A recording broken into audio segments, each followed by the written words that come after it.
Hey guys, what is up? It is me, 360 Boscope, or Ben and Whitcop from YouTube, and this is going to be an anti-drug PSA. This is also for a school project, and I just wanted to put this out here because I'm 100%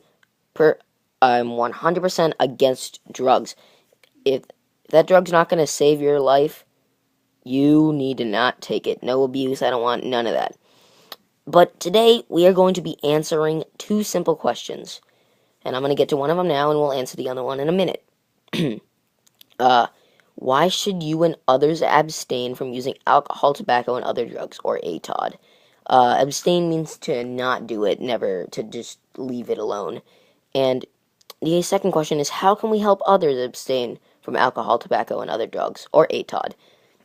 And we're going to get into that. So, first, we're going to talk about the short-term effects of marijuana. The short-term effects of marijuana. I'm going to go ahead and go through these and explain some of them, and just get the situation going. Alright, so, the first one, sensory disorientation. That means it's kind of hard for you to see. You start seeing double, you start seeing triple, and it's not fun. Don't hit your, and it affects marijuana affects a lot of your brain, including the vision and stuff. Panic. You start thinking something is out to get you or something. And panic is you just get really, really, you start thinking, oh, everyone's out to get me, I'm in an enclosed space, the walls are closing, and anxiety. Anxiety is when you just, you're just, freaking out. Stress, it causes stress. Stress, I think actually stress causes anxiety. And you're just like, oh my god, oh god, they're not gonna like me, or something like that. Poor coordination. Hate this. Can't walk, can't do anything, can't grab onto a ledge if you start to fall. And also, a lowered reaction time. That's not fun, especially if you have poor coordination, because then you're like, oh, I need to lean on this wall. First of all, you miss. Second of all, it's 3 minutes too late, and then you hit the ground. And that's not fun. After the high or up, the user feels sleepy and depressed. So after your high, which lasts, I think with marijuana, about 20 minutes or so, it can last about that length. You just want to feel sleepy. You feel depressed. You feel like nobody likes you, and that's just not fun. And increased heartbeat and a risk of heart attack. That's also not fun. Because a heart attack most likely will get you killed. Now, we're going to move on to the long-term effects of marijuana. You have a reduced resistance to common illnesses, which is, like, you could die of a cold, and that would suck. A suppression of the immune system, which kind of goes with reduced resistance, because that means you don't have much resistance, and your white blood cells start to die, and then the bacteria, the virus, or the fungus, or whatever is in you just is like, oh, sweet, opportunity. Bang, bang, bang, shoot, shoot, shoot, shoot, and all your white blood cells are dead, and then next thing you know, you're in the hospital, dying on a bed. Growth disorders. Short people. I feel you. I'm also kind of short. It means you won't grow, or you might actually grow too much, and then your spine snaps in half, and then you're dead. That has happened. I think. I heard about that on the news one time. It happened to me. I had my spine increased its length by 3 inches because I overextended it, and it was not fun. Because I was lying in my bed for like 3 weeks, like, oh, my body's got to catch up, and I'm in extreme pain. Alright. Increase of abnormally structured cells in the body. Let's say you have a leg cell that's weird, and it's hard to walk on your leg because of that one cell. Well, suddenly you could have 17,000 of those, and suddenly you can't walk anymore. Reduction of male sex hormones. That means you don't have the urge to reproduce, which means your kids could win World War IV or something like that. And, that's, America loses World War IV, or Russia, or whatever country you're from. Mother Russia. rapid destruction of lung fiber. I wrote 2 lung fiber, I don't know. Which means you could, the rapid destruction means you can't breathe. You're just, and you start to suffocate, and then your lungs will collapse or explode, and then you're dead. Reduced sexual capacity kind of goes with male sex hormones, except for that can happen to females as well, and you just have problems. Can't do much, and just not fun ever. Apathy and lack of motivation. You say you're like, oh, I gotta do that thing in Destiny or whatever, but then you're like, but I just don't want to do it, man. And you just don't want to do anything. You just want to sit there and do nothing. I guess sitting there is doing something. Paradox. Anyway, Illuminati confirmed. Personality and mood changes. And that means, like, I'm a gamer, and all of a sudden I could be completely interested in sports, and that's not cool. Or I could be happy 1 second, and instantly I just go from happiness to complete anger, and I want to suddenly murder somebody in the face, and that's not cool, because, jail. Anyway, now we're going to talk about changes in the brain. Some things were listed on this list, but I moved them to the next section, which is effects on learning. But let's talk about this section first. So, you get a temporary high. I think it's the lowest high is about 5 to 6 minutes to, I think, about 20 minutes is about the highest. And during that time you feel good, but again, after that, you lose all your euphoria, which is your pleasure cells, and it's hard. You can't feel happiness. Lesions on the brain could become permanent. Say you slipped backwards and hit your head on the ground and lost your vision for a few days. If you just took marijuana, you could lose your vision permanently, and that's not fun. You can't remember much. Some of these things were on the short-term effect list, but I moved them here.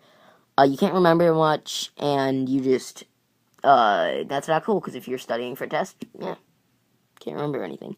Loss of coordination was listed earlier, and hallucination. That's really not fun. You could start seeing things that aren't there. I mean, I have bad peripheral vision. I start seeing things that are not there out of my peripheral vision all the time. Like, I think my cat's there, but it's a backpack. And it's just, ugh. And then, if any of you seen the Hunger Games, it's like Tracker Jackers. Not fun. Anyway, Hunger Games reference, 2014. Effects on learning. This is how, if you're a school child and you need some help, or even if you don't need help, you need to listen to this. You will have study difficulties. You can't learn because you cannot retain information in your brain. Because your brain's the entire time thinking like, oh man, I need more marijuana, man. Yeah, man. Anyway, you can't understand things. So what your teacher could be, your teacher could be like, and then 2 plus 2 is 4, and you could hear 13 divided by 9 is 25,265 banana pie. And yeah, that causes lower grades, and that makes you much more likely to drop out of high school. Kids who take marijuana have a much greater chance of dropping out of high school than kids who don't. Because they can't focus, and then they're like, I'm going to drop out of school for marijuana, and you don't want to do that. Don't do drugs. I'm talking to you, person. Don't do them. Don't do, tap, tap, tap. This thing on. School consequences of marijuana use. Next up is going to be legal. We're going into the consequences. Possession of marijuana on school grounds usually results in a suspension. If you have a ton of it, it could have you could be recommended for expulsion, but it's not very likely. Sale results in a very, very long suspension and a possible expulsion. There's a big chance, there's about a 30% chance you could be expelled. I actually did some research on this stuff, and you will be suspended.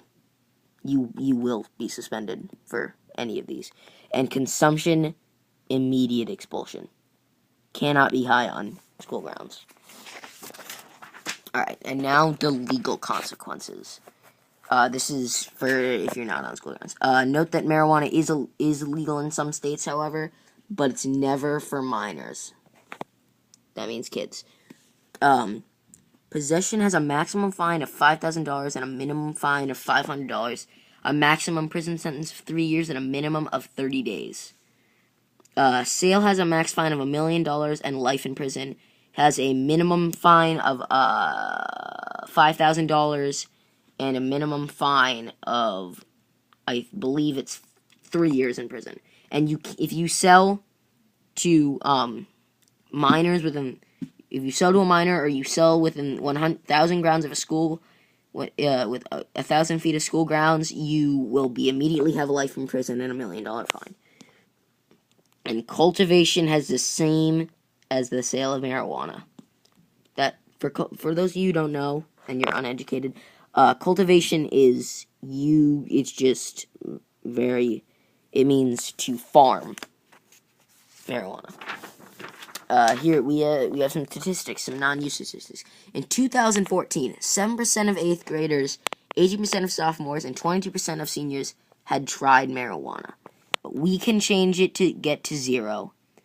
If we spread this message around, you guys gotta share this video, you gotta like this video, you gotta subscribe, you gotta comment, saying, yeah, we gotta take down marijuana. We can make it go down to 0, stop marijuana, just end it all. Protective factors. This means, I'm not going to be insulting. I hope I'm not insulting anyone during the risk factors. My teacher told me about something that he said happened during risk factors, and I hope I'm not insulting anybody when I get into that, because that's the next piece of paper. And that's actually the last before we talk about our second question. I'll go over the second question as well. Some protective factors is a supporting parent/legal guard, meaning they're there for you. They really, really want you to do good, and yeah. If you have a good social life, you got good friends. They hate drugs as well. By the way, I want you guys, if you have any friends who like drugs, change them. Make sure they do not have drugs. Stop them, and we'll talk more about that in our second question. And you do not have too much stress from school and friends, which means no peer pressure from your friends. School works okay. You don't have too much pressure all the time. I had pressure sometimes, but I'm getting through it. I'm making sure things are good. And finally, we have our risk factors. I really hope I'm not insulting anybody. I do not mean to insult anybody, but unfortunately, these have caused drug addictions before. First thing is the divorce between your parents. I have several friends who have divorces on their parents, and I feel really bad for them because, they only have one parent that cares for them, and that's hard on their parent. That's hard on them because sometimes they have to help around the house too. Too much stress, in there around the house, if teachers are piling on thousands of pounds of homework, and yeah. And the parent is signal that goes with divorce, or maybe your parent died in a car crash, that could also help. This is the thing that might really insult some people. Parent has a mental illness. I know, and if they're single, that also is a thing.